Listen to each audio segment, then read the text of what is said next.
This is going to blow your mind. In the annals of history, few names shine as brightly as that of Ibn Sina, the original Akhi in the lab coat. Bismillah, in the name of Allah, let us begin our tale in the year 980 AD. While Europe slumbered in its dark ages, the Islamic world was ablaze with the light of ilm, knowledge. In the great city of Bukhara, in what is now Uzbekistan, a young boy named Ibn Sina was about to change the course of Tibb, the art of medicine.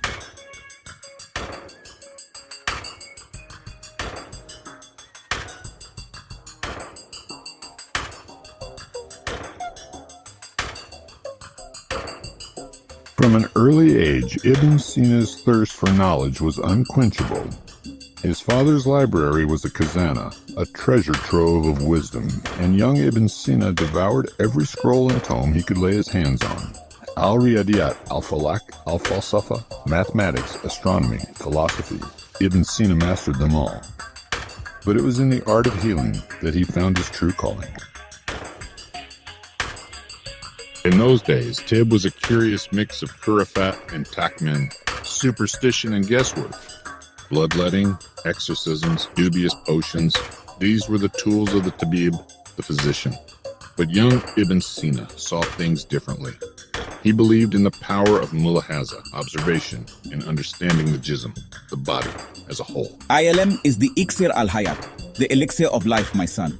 Use it to heal the world. And so, armed with his father's hikmah, wisdom, and his own brilliant aql, mind, Ibn Sina set out to revolutionize the art of healing. But the path of a ra'id, a pioneer, is never easy.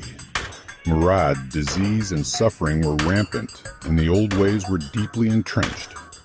Yet even in the darkest times, Ibn Sina's Rama, compassion, and Fedana, ingenuity, shone through. With each murid, patient he treated, with each life he touched, his azm, resolve, only grew stronger.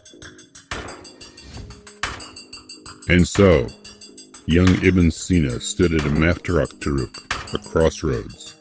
Would he follow the well-worn path of taqlid, tradition, or dare to blaze a new trail in the name of Shifa, healing?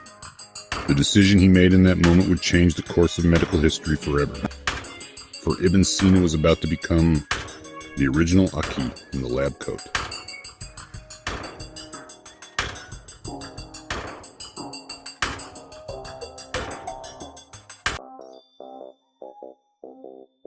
And so our young Akhi in the lab coat, Ibn Sina, set forth on his Rila Ilmiya, his scientific journey.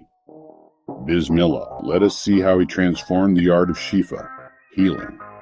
With each step, Ibn Sina ventured further into the unknown territories of Tibb medicine. His Kalb heart burned with the fire of discovery, and his Okal mind was sharp as a surgeon's scalpel. It was during this time that Ibn Sina met the great Al-Biruni, a kindred Ra spirit, whose ilm complemented Ibn Sina's own. Indeed, my friend, for is not the human body a microcosm of the universe itself? Together, these two ulama, scholars, pushed the boundaries of ilm further than ever before. But it was in the practical art of Shifa that Ibn Sina truly shone. Ibn Sina revolutionized tashkhis, diagnosis. He could read the nabs, pulse, like a maestro reading a musical score, each beat revealing the secrets of the patient's health. In his skilled hands, the most humble ashab, herbs, became powerful dawah, medicine. Each prescription was a careful symphony of healing. And then came his magnum opus, Al-Qanun fi al-Tibb, the canon of medicine, a Baru al-Ulam, ocean of knowledge that would guide Tabib for centuries to come. While Europe was still emerging from the Dark Ages, and the Song dynasty was flourishing in China, Ibn Sina was laying the foundations of modern Tibb. The challenges were many. Al-Tawn, plague, Al-Judari, smallpox, Al-Hama, fever. These were the invisible enemies that Ibn Sina fought tirelessly. But Ibn Sina's approach was different. He saw the jism, body as a whole. Al-Ghidayat, diet, al-Riyada, exercise, and carefully prepared adwiya, medicines. These were his weapons. He taught his students to look beyond mere symptoms and treat the entire person, body and soul. And so, Ibn Sina's shura, fame, grew. He was appointed to Bib al-Balat, court physician, a position of great honor and responsibility. With the wealth of the court at his disposal, Ibn Sina's quest for ilm and shifa reached new heights. But little did he know, greater tahaddiyat, challenges, lay ahead. For the original Akhi in the lab coat was about to face his greatest empty-handed task yet. But dear viewers, even the brightest stars must face the darkness. For our Ibn Sina, great challenges lay ahead. The traditionalists viewed Ibn Sina's new methods with suspicion and fear. Heresy, they cried. Your methods defy the wisdom of the ancients. Return to the old ways. And as if that wasn't enough, the diseases of the age seemed to rally against our hero. There was the plague, sneaky and ruthless. I'll scurry into every nook and cranny, no one is safe. Smallpox, spotted and mischievous. I'll paint everyone with my spots. Isn't it fun? And fever, burning and relentless. I'll make them burn from the inside out. I will find a way to defeat you all, not with harsh chemicals or blind bloodletting, but by understanding the body and its natural healing powers. But then, fate struck a cruel blow. Al-Biruni, Ibn Sina's dearest friend, fell gravely ill. My friend, I will not let you fall to these vile creatures. In his darkest hour, Ibn Sina retreated to his library.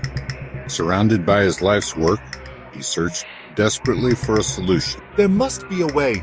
The body, the mind, the spirit, they're all connected. And then, like a sun breaking through the clouds, enlightenment struck. Of course, it's not just about treating the symptoms, but restoring the balance to the entire being. With renewed determination, Ibn Sina set to work. He combined olive oil, rich in healing properties, with herbs known for their immune-boosting powers. And thus, the first Zamzam vitamins were born, a testament to Ibn Sina's brilliance and determination. And so, dear Mushahidun, viewers, Ibn Sina's brilliant ikhtirat, innovations, began to bear fruit. With his holistic approach to Shifa, healing, Ibn Sina began to turn the tide against the Amrad diseases that plagued the people. No, he's making them too healthy. My spots are fading away. I'm cooling down. Remember, my Tulab students, the Jism body is a wondrous Mamlaka kingdom. To heal it, you must understand all its interconnected parts. And spread it did. Ibn Sina's magnum opus, Al-Qanan fi al-Tib, the Canon of Medicine, became the cornerstone of Tib medical education for centuries to come. From the Madaris schools of Baghdad to the universities of Europe, Ibn Sina's wisdom illuminated the path for future Attiba physicians. As Ibn Sina grew older, he could look upon a world transformed by his Eddie Sanat contributions. But little did he know, his legacy was far from over. For you see, dear viewers, the original Akhi in the lab coat's influence stretches far beyond his own Zaman time.